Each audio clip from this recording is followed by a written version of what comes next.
Hey YouTube, it's RooTube here. Actually it's probably a month if not longer ago, I ordered a set of, I think it's Curtis Stone grill and griddle pans, and cost me $7. Not sponsored. They had a deal where if you applied for their HSN card, you got a $40 credit. These were $47, $7. So I thought I'd open them up, and then I'm gonna cook on them, and I'm gonna record that too. See how nice they are, because like I said, $7. I mean, come on, that's not bad. I don't know if they still have them or anything like that, but I think they still have the deal with the, if you get their card or you qualify for their card, they still give you like $40 towards your purchase. This, okay, you don't need to see that. Here we go.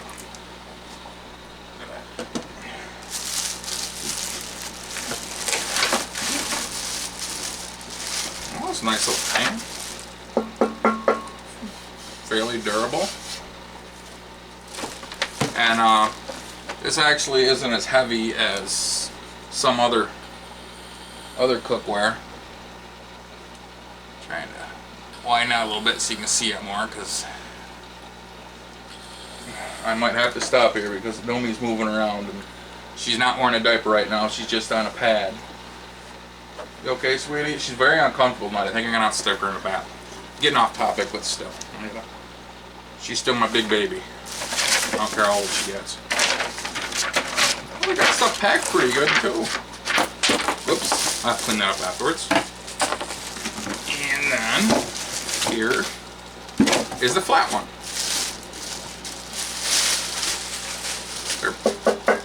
Thought they were cast iron, but you know what? They're not. I thought that's what they were. I completely forgot. The cast iron were the Cook's Essentials ones.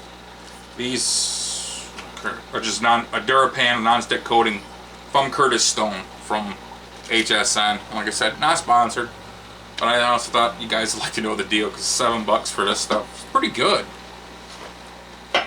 I mean, it feels heavy but light. So if, you have problems with your wrists, your arms, or any arthritis, elderly, anything, I mean, this isn't too bad. Sound pretty good. They look pretty good.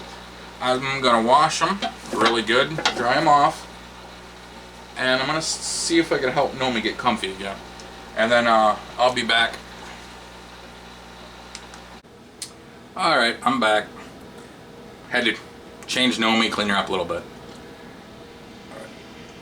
First thing I'm gonna do before I wash the pans and everything to get the oldness or the newness, whatever you like to call it, off them. I'm gonna marinate.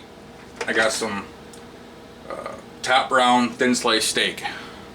It's only $2.69 a pound. Not bad. Of course, some people don't like this cut. It's lean, can be chewy. So I am going to first off, as always, dry them off.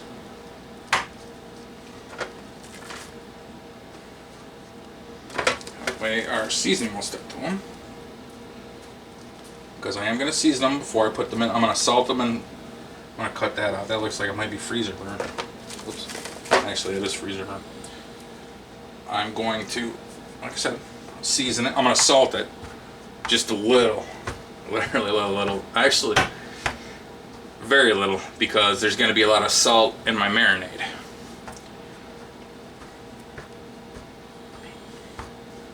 But you know what? I'm going to call an audible. There's going to be a lot of sodium in the marinade. I'm not going to salt it. Okay. But I am going to throw this out.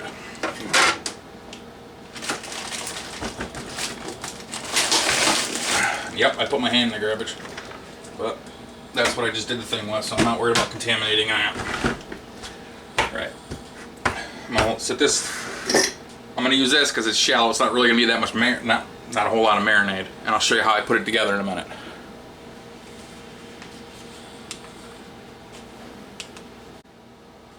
Alright, I was back. As everybody knows, this is a magnetic stirrer. I use it, and it's food safe. You just put this in there, creates a little whirlwind effect. I use this to mix salt in for my fish tanks. And since you put whatever you want on it, you don't have to worry about contamination.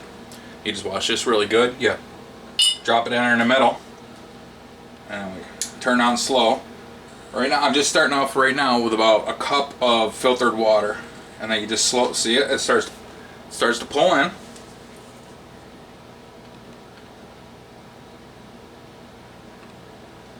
And you get it where you want, you just leave it there. And you can literally have walked away and let it do it.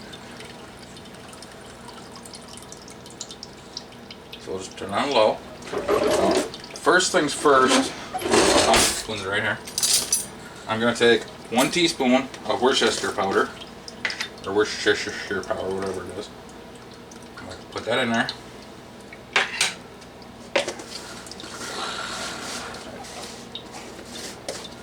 I'm going to put a couple teaspoons of apple cider vinegar in there. I was using this to cook with the other day, so that's why it's in a spray bottle. It'll help break down the tough fibers, because I'm not going to marinate it very long. Then this powder right here is going to be my main powder. It has red, dehydrated and powdered red and green peppers, granulated onion, a little bit of granulated garlic, some jalapeno powder to give it a little kick, some paprika, and some mushroom powder. And this is mainly what's gonna, and it has no salt in it. The salt's coming from the Worcestershire powder. But this is gonna be our main seasoning right here. I'm gonna take this off, dump some in. Be careful, because the jalapeno will make you sneeze. I'm gonna turn this up just a little bit more. And then when I see that there's no more stuff floating around in it, it's nice and incorporated, I'm going to give it just a little bit of taste to see where I'm at. Because I want a little punch from the seasoning, I want a little punch from the Worcestershire, a little taste of that apple cider vinegar with mother. I'm just going to I'm going to put a little in here. Like I said, I'm not doing it very long, because technically salt, I guess, reacts with metal, so I'm going to put a little bit of this down, put the steaks down, little steaks down, and then put the rest on top, and throw them in the fridge for a little while. Actually, I might even leave them out, because it's kind of cool. And then I'm going to take one of those new pans, probably just a regular flat one, and I'm going to fry them up. I know they won't take very long, so, because they're so thin.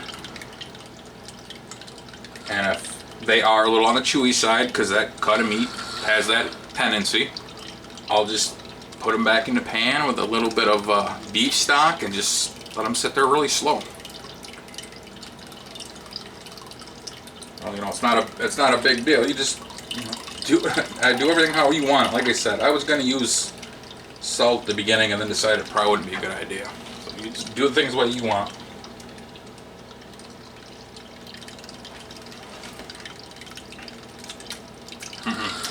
Way too bland. Got no flavor. Can't use that spoon again. I should have grabbed a different one. Honestly, don't know the ratio for this.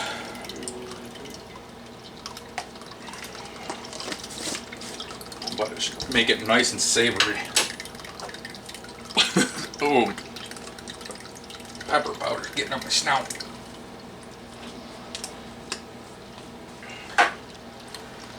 And instead of letting you sit here and watch this, I'm gonna stop it for a bit, and I'll be back in a couple minutes. I got a couple things to do. Alright, I'm back.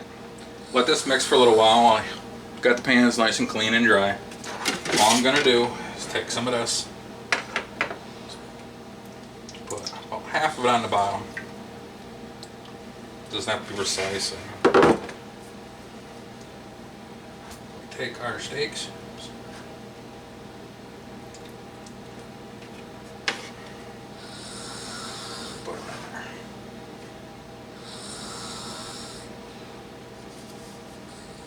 They're nice and dry now.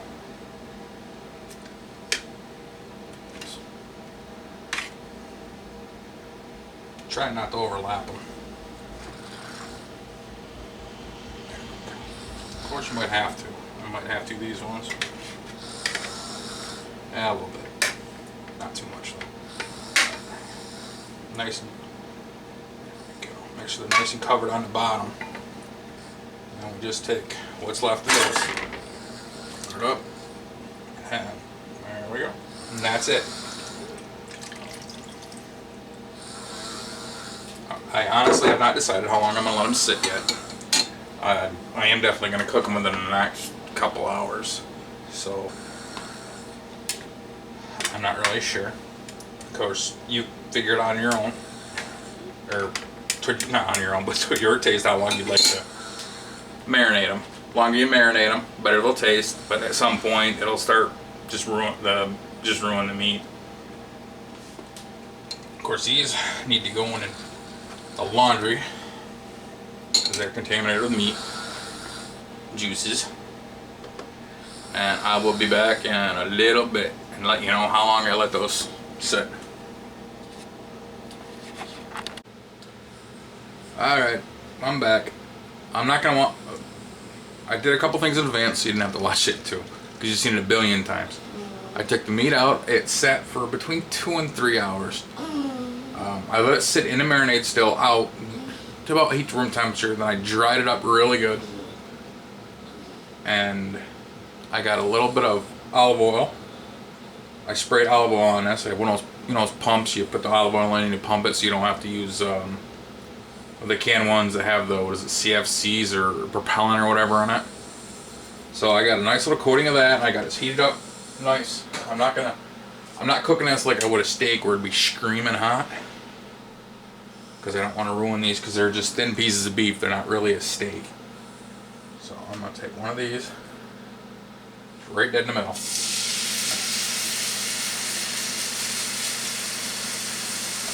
I'm going to give that a couple seconds to cook.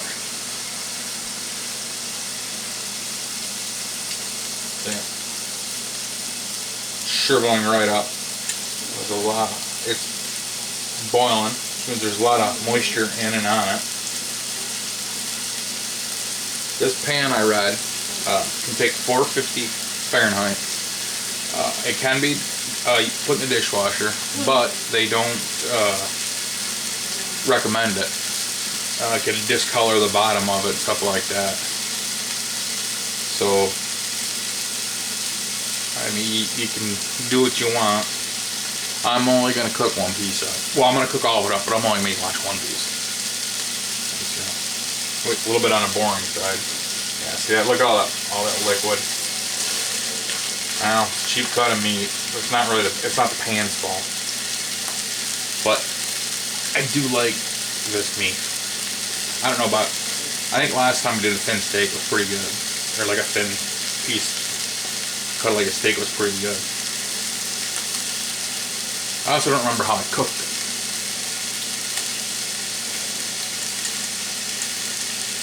Look at that. The blood's already coming out. I'm gonna carefully. I don't want to scratch the bottom of these tongs. I didn't realize I was using. I'm not gonna get a very good sear on that. Well, the next one I'll have to turn up the heat on. There's a lot of moisture in that. And then plus I'm going to use a pair of plastic tongs, or rubber tongs, whichever, so I don't scratch. Oh yeah, look at the water bowl out of that.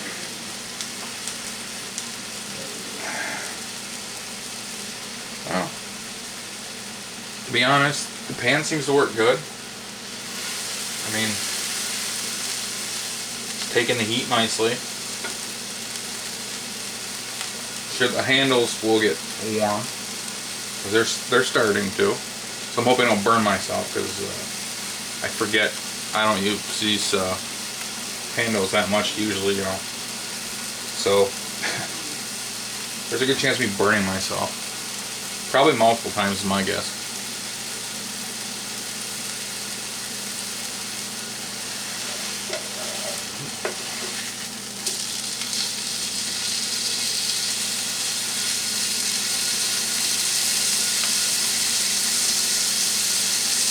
As, like I said, it's quite thin, so it doesn't take very much to cook.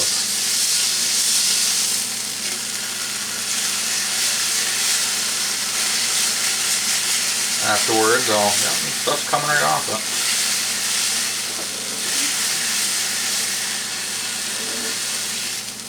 I wish I would have gotten a better sear. I think on the next one, I'm gonna turn it up even more.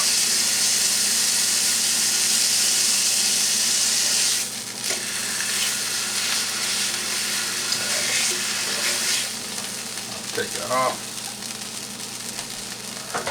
Alright, I'll show you this other part. I'll let that heat up a little bit more. I'm gonna grab another tea towel. I'm going to grab an extremely wet pot holder. Clean this up.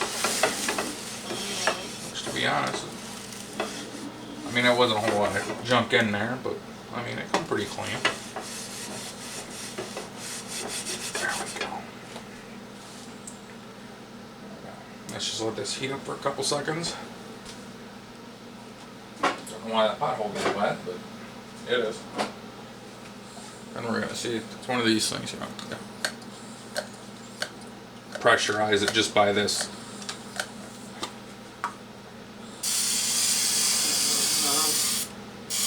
This didn't have to be seasoned or anything. It's a lean cut, so I am putting a generous amount of oil on it.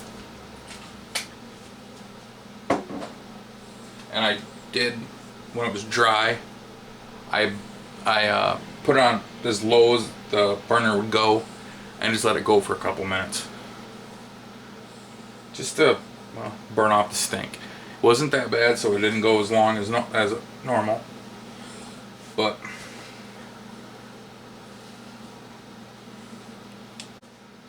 alright, pan's starting to smoke a little bit, so I'm gonna get my tongs. Grab a piece of this meat. Oops. Doesn't want to be cooked apparently. Nice sear on that. You hear that? Let's hope this one turns out better than the other one.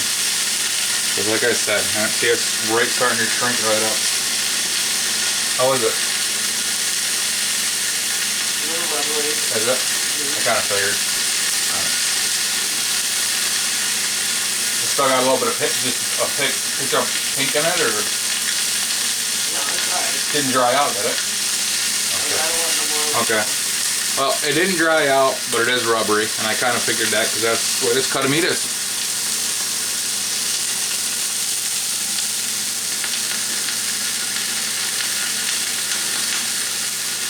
That's much better. I did get that heat up really good, so it wouldn't boil so much. It still is a little bit like over here, but nothing like it was. There's a lot of moisture in that because I dried it off really good twice. Now, this is a really lean cut, so it cooks fast, and it usually takes braising or something like that. You know, well, it doesn't just cook fast, but it has to be cooked a certain way, or of course almost everybody knows that, so that's why most people don't like it.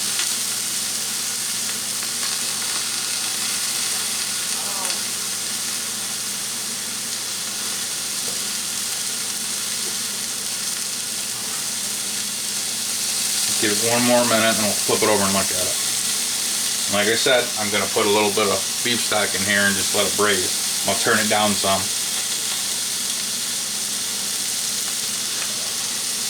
Now it's starting to boil right there.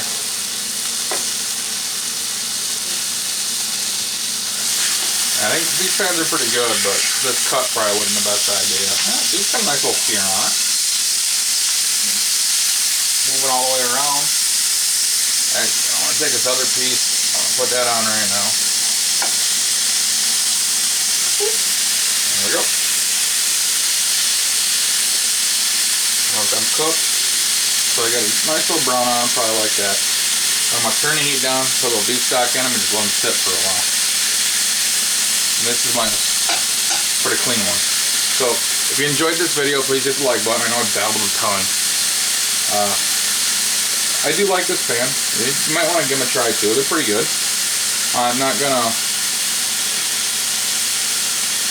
let this steak sway my judgment because, like I said, a lot of liquid in it, but it looks like it do a really good job. So, if you want to become part of the Root Crew, hit that subscribe button.